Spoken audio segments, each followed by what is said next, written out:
परब्रह्म तस्मै श्री गुरुवे नमः।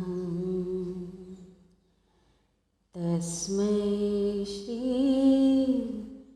गुरुवे नमः।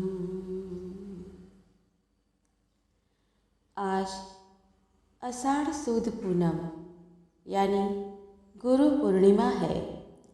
आज इस अवसर पर आइए हम हमारे गर्भस्थ शिशु को गुरुजनों और शिक्षकों का आदर क्यों करना चाहिए इसकी शिक्षा देते हैं।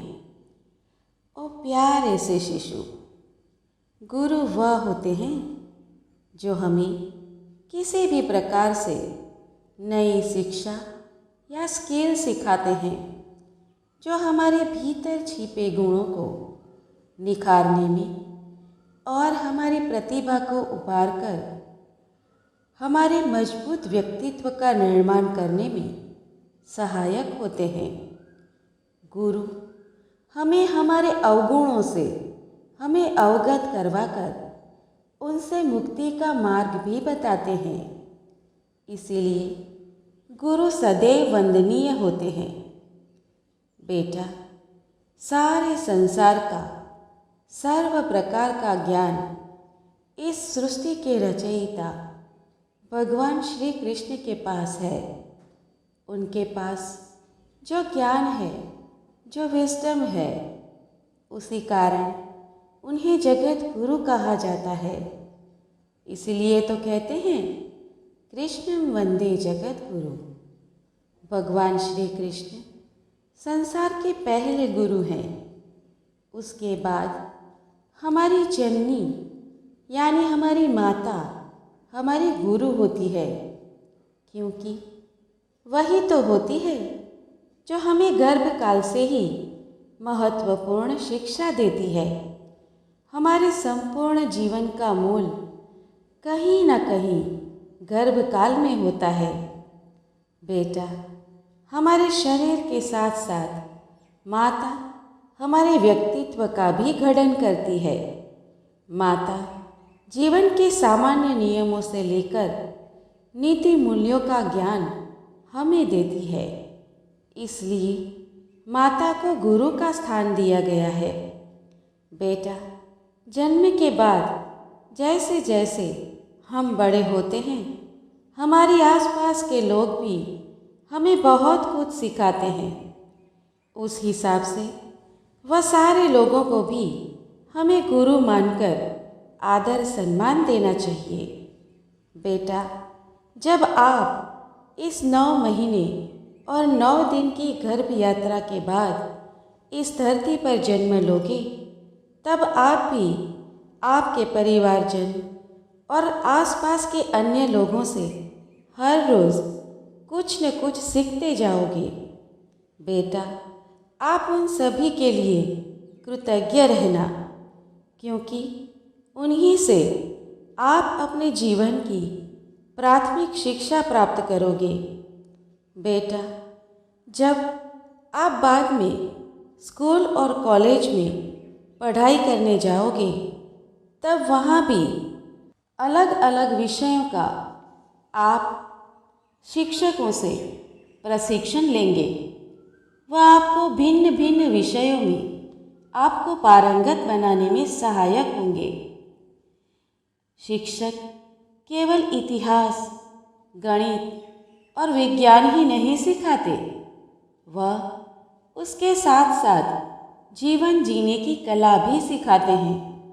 तो बेटा, आप सारे शिक्षक गणों का हमेशा आदर करना, उनके डांट फटकार को उनकी कृपा समझना।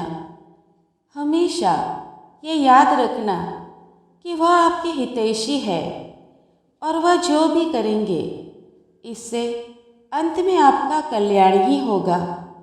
बेटा, शिक्षकों के अलावा जिस किसी से भी तुम्हें कुछ नया सीखने को मिले, नई प्रेरणा मिले, वह चाहे तुमसे उम्र में छोटा हो या बड़ा, वह अगर तुम्हें कुछ सिखा रहा है तो वह तुम्हारा गुरु है।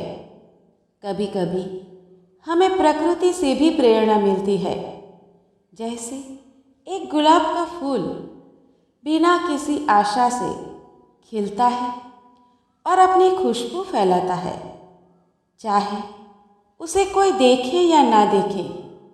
खिलते रहकर खुशबू फैलाना उसका स्वभाव है।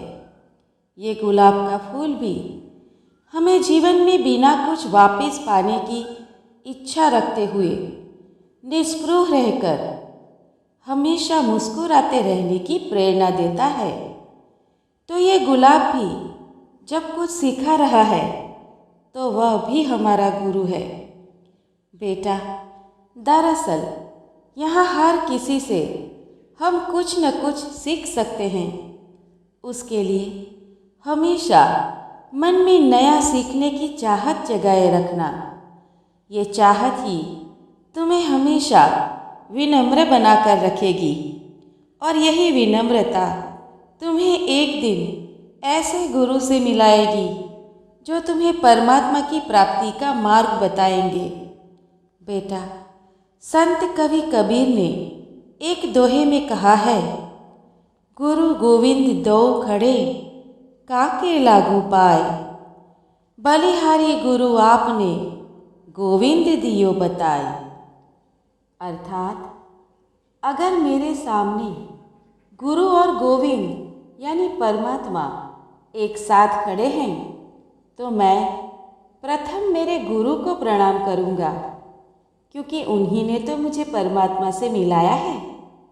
बेटा, गुरु की जितनी महिमा की जाए कम है, क्योंकि गुरु ही हमें जीवन पथ पर आगे बढ़ने में, हमारी क्षमताओं से हमें परिचित करवाने में और उन क्षमताओं को और भी अच्छी तरह तराशने में महत्वपूर्ण भूमिका निभाते हैं।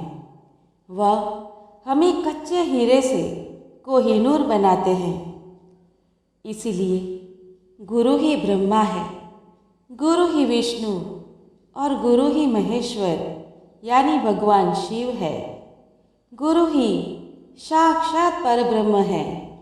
ऐसे गुरु को शत शत बार नमन।